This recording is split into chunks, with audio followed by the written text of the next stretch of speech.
वंदे मातरम दोस्तों।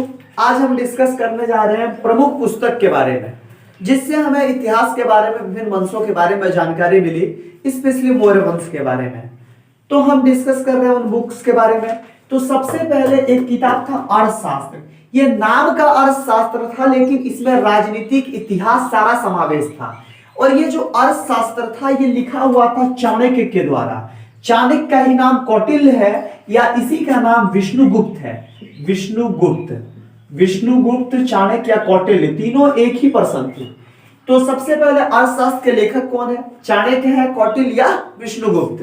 फिर अर्थशास्त्र किस भाषा में लिखी हुई है? तो ये संस्कृत भाषा में लिखी हुई है। अर्थशास्त्र की जो भाषा है ये कौन सी भाषा है? संस्कृत भाषा है। और अर्थशास्त्र में टोटल 4000 श्लोक हैं। अर्थशास्त्र में कितने श्लोक हैं? 4000।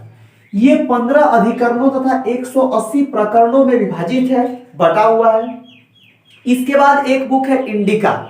इसके बारे में देखते हैं। तो इंडिका को लिखा है मेगास्थनीज ने। मेगास्थनीज जो सेल्यूकस निकोटर ने जिसको चंद्रगुप्त मौर्य के दरबार में भेजा था, वही मेगास्थनीज ने लिखा है इंडिका। और भारतीय समाज के बारे में इसमें वर्णन किया गया। और भारतीय समाज को 7 वर्गों में विभाजित बताया गया है कि जो भारतीय समाज है वे 7 वर्गों में विभाजित है। इसके बाद मुद्रा राक्षस। तो मुद्रा राक्षस के लेखक हैं विशाखा दत्त। फिर चंद्रगुप्त कथा, ये एक बार एग्जाम में पूछ लिया था जनरल कंपटीशन में कि चंद्रगुप्त कथा के लेखक कौन है? तो चंद्रगुप्त कथा के भी लेखक है चाणक्य। उसके बाद वंश पकेसमिक और दीपवंश और महावंश, ये तीनों जो है ये बौद्ध ग्रंथ है। दीपवंश और महावंश का बहुत जगह चर्चा मिलता है। वंश थप कसिबी जो है इसका चर्चा बहुत कम जगह मिलता है, बट ये तीनों बौद्ध ग्रंथ है। इसके बाद परिशिष्ट वर्णन। तो परिशिष्ट वर्णन जो बुक है ये लिखा गया है हेमचंद्र के द्वारा और यह एक जैन ग्रंथ है, जैन धर्म का। डिस्कस करने जा रहे हैं ब्राह्मण वंश।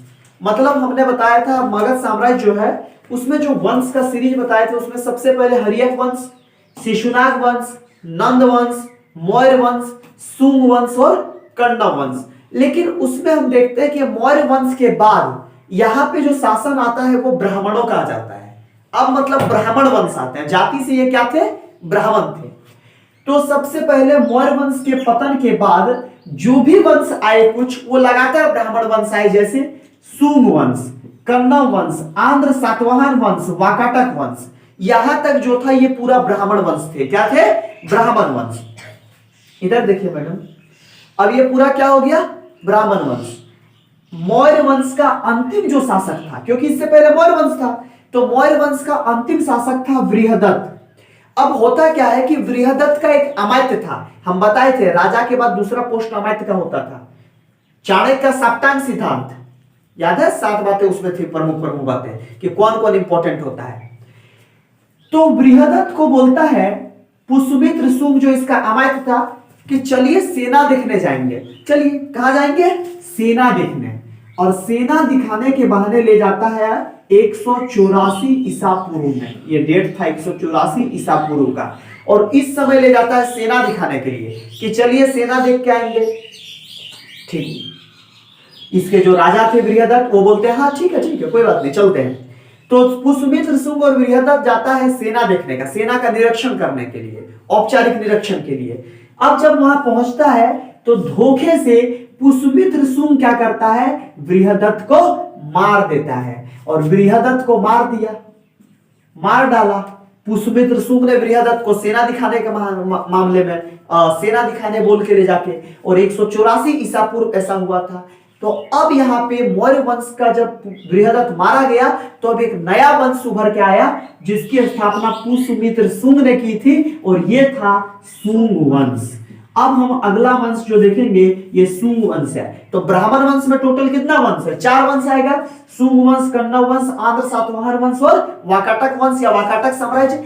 फिर हम यहाँ पे अब जो पुष्यमित्र शुंग था इसने बृहदत्त की हत्या कर दी थी, और इस प्रकार न्यू वंश जो आ रहा है अब मगध साम्राज्य में यह है। जानकारी मिलता है कि स्रोत कितने? 2 तरह का स्रोत है। पहला साहित्यिक स्रोत है, किताब है, और दूसरा पुरातात्विक स्रोत है जिसको खोद के निकाला गया, जो मिला है बहुत सारा चीज उस वक्त जो यूज होता था। तो साहित्यिक स्रोत में सबसे पहला जो प्रमाण देता है ये पुराण से मिलता है, सुवंश के बारे में। पुराण में भी कौन कौन, मत्स्य पुराण, वायु पुराण और ब्राह्मण पुराण, ये तीनों पुराण जो है स्पेशली रूप से इसमें सुंग वंश के बारे में प्रमाण मिलता है। इसके बाद हर्षचरित, ये बाणभट्ट द्वारा लिखा गया है। हर्षचरित किसके द्वारा लिखा गया? बाणभट्ट के द्वारा लिखा गया, उससे भी प्रमाण मिला। महाभाष्य, ये पतंजलि के द्वारा लिखा गया है महाभाष्य। फिर गार्गो संहिता, इससे भी सुंग वंश के बारे में प्रमाण मिलता है और यह एक ज्योतिष ग्रंथ है, जादू टोना वाला ग्रंथ है, भविष्यवाणी करने वाला ग्रंथ है, गणना करने वाला ग्रंथ है। मालविकागिरी मित्रम, मालविकागिरी मित्रम, ये जो बुक है ये कालिदास के द्वारा लिखा गया और इसमें भी सुंग वंश के बारे में वर्णन मिलता है। फिर धैरावली, ये मेरुतंग के द्वारा लिखा गया और इसमें भी सुंग वंश के बारे में हमको जानकारी मिलता है। दिव्य ज्ञान और हरिवंश, इतने की पुस्तक जो है मुख्य रूप से ये सुंग वंश के बारे में हमको प्रमाण देते हैं। इसके अलावा यदि हम देखा जाए पुरातात्विक स्रोत, तो इसमें लेख, स्तूप, स्मारक और मुद्राएं, ये जो है इनसे भी हमें सुंग वंश के बारे में जानकारी मिली है। लेख में 3 लेख बहुत महत्वपूर्ण है। सबसे पहले अयोध्या का लेख जो उत्तर प्रदेश में अवस्थित है, इससे क्या पता चला? इससे पहली बात तो ये पता चलता है कि अयोध्या के राज्यपाल जो थे धनदेव, उनका उल्लेख मिलता है। अयोध्या के राज्यपाल कौन थे? धनदेव, उनका उल्लेख मिलता है। और इसी में लिखा है कि पुष्यमित्र शुंग ने अश्वमेध यज्ञ करवाया था। अश्वमेध यज्ञ पुष्यमित्र शुंग ने करवाया था, अयोध्या के लेख से पता चलता है। दूसरा लेख है जो इंपॉर्टेंट है, बेसनगर का लेख, ये विदिशा में है जो मध्य प्रदेश में अवस्थित है।